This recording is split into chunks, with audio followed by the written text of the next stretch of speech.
नमस्कार दोस्तों, आपका स्वागत है मेरे YouTube channel electrician at home official में। आज हम बात करेंगे ड्यूल स्टार्टर यानी कि डायरेक्ट ऑनलाइन स्टार्टर की। क्या आपको लगता है कि इसकी वायरिंग करना काफ़ी मुश्किल है? बिल्कुल नहीं दोस्तों, आज की इस वीडियो में आपको सबसे आसान तरीके से ड्यूल स्टार्टर की वायरिंग करना सिखाऊंगा, चाहे आपके पास कंपोनेंट हो या ना हो। तो चलिए दोस्तों, ज़्यादा देर ना करते हुए वीडियो शुरू करते हैं। ड्यूल स्टार्टर एक ऐसा डिवाइस है दोस्तों जो मोटर को डायरेक्ट सप्लाई से कनेक्ट करता है। और दोस्तों आपको पता होना चाहिए कि ड्यूल स्टार्टर 5 HP या इससे कम HP के मोटर के लिए हम यूज करते हैं। दोस्तों इसके 3 मेन पार्ट्स होते हैं। कॉन्टेक्टर, जो कि इसे स्विच की तरह यूज होता है मोटर को ऑन और ऑफ करने के लिए। इसका दूसरा मेन पार्ट होता है दोस्तों ओवरलोड रिले, जो कि मोटर को ओवरलोड से बचाता है। और तीसरा दोस्तों पार्ट होता है इसका ऑन ऑफ पुश बटन, जो कि हम इसको मोटर को मैनुअली ऑन ऑफ करने के लिए यूज करते हैं। ये दोस्तों सबसे सरल तरीका होता है मोटर को स्टार्ट करने के लिए। दोस्तों मैं आपको एक डायग्राम की मदद से आपको बताऊंगा कि इसकी वायरिंग कैसे करते हैं, चाहे आपके पास दोस्तों कंपोनेंट हो या ना हो। तो चलिए दोस्तों मैं आपको बताता हूँ कि डायग्राम की मदद से कि कैसे इसकी वायरिंग करते हैं। दोस्तों अगर आपके पास कंपोनेंट नहीं है तो चिंता मत कीजिए, मैं आपको डायग्राम के जरिए पूरी प्रक्रिया समझाता हूँ। दोस्तों आप अपने स्क्रीन पर एक ड्यूल स्टार्टर का पावर सर्किट डायग्राम देख रहे हैं, जिसमें आपको चारों कंपोनेंट दिखाई दे रहे हैं। सबसे पहले देखिए दोस्तों, आपको दिखाई देगा एक टीपीएन, उसके बाद में नीचे आपको दिखाई देगा एक देखिए दोस्तों कॉन्टेक्टर है, उसके बाद में आपको एक ओवरलोड रिले और उसके लास्ट में आपको एक मोटर दिखाई देगी। तो देखिए दोस्तों सबसे सिंपल है, आप जैसा डायग्राम में देख रहे हैं इन्हें चारों जो हमारे कंपोनेंट हैं इसको हमें सीरीज से कनेक्ट करना है। सीरीज से कनेक्ट करने का मतलब है सबसे पहले आप देख रहे हैं टीपीएन, और जो टीपीएन से आउटपुट निकलेगी वो हमें कॉन्टेक्टर के इनपुट में देनी है, और जो कॉन्टेक्टर से आउटपुट निकलेगा वो हमें रिले के इनपुट में देनी है, और जो रिले से आउटपुट निकलेगी उसको हम मोटर से कनेक्ट करेंगे।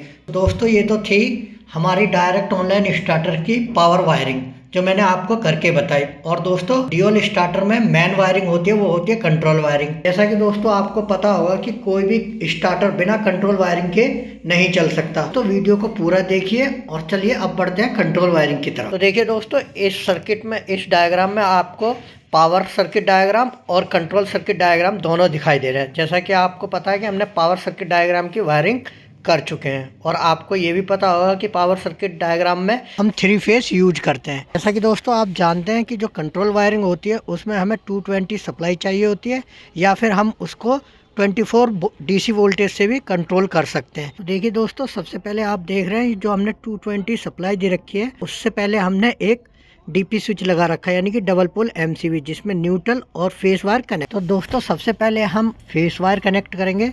जो आप देख रहे हैं ये ग्रे कलर की लाइन, ये हमारा फेस वायर है, और इस फेस वायर को हम जो रिले है उसके 95 जो पॉइंट है उससे कनेक्ट करेंगे, 95 वाले पॉइंट पर कनेक्ट करेंगे।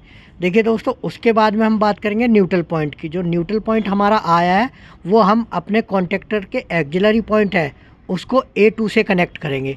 ये न्यूट्रल और फेस वायर दोस्तों यहाँ तक क्लियर हो गया। उसके बाद में देखिए दोस्तों हमारा जो ऑफ और ऑन पुश बटन है उसमें NC और NO। NC होता है दोस्तों नॉर्मली क्लोज और NO होता है नॉर्मली ओपन। तो इन दोनों स्विच को हम सीरीज से कनेक्ट करेंगे, सीरीज में।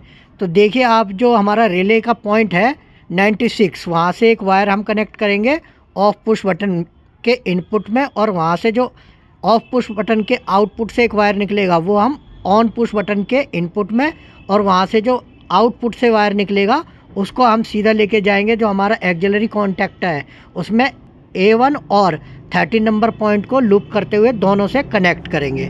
तो इस तरीके से हमने ऑन ऑफ पुश बटन और न्यूट्रल और फेस की वायरिंग यहाँ तक कर दी।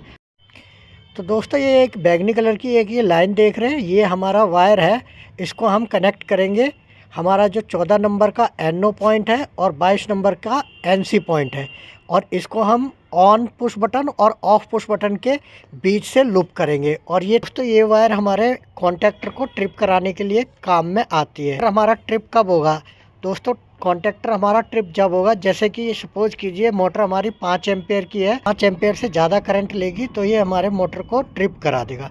तो दोस्तों यहाँ तक तो थी हमारे वायरिंग हमारी कंप्लीट हो चुकी है।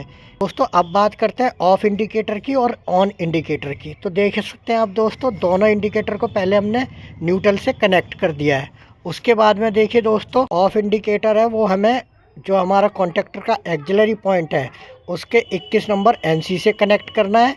और जो जो दोस्तों आप देख रहे हैं, जो हमारा ऑन इंडिकेटर है उसको हमें कनेक्ट करना है ऑन ऑफ पुश बटन से। जो हमारा फेस वायर गया था उसी से हमें इसको कनेक्ट कर देना है, जैसा कि आप सीरीज में देख रहे हैं डायग्राम में। दोस्तों उम्मीद करता हूं कि आपको जो पावर सर्किट डायग्राम की वायरिंग थी और जो कंट्रोल सर्किट डायग्राम की वायरिंग थी वो आपको कम्प्लीटली समझ आ चुकी होगी। दोस्तों इलेक्ट्रिकल काम करते समय हमेशा सेफ्टी का ध्यान रखें। जब भी आप इलेक्ट्रिकल का कोई भी काम करें तो पावर सप्लाई को ऑफ रखें और इंसुलेटेड टूल का यूज करें। दोस्तों ये तो था ड्यूल स्टार्टर का आसान तरीका वायरिंग करने का।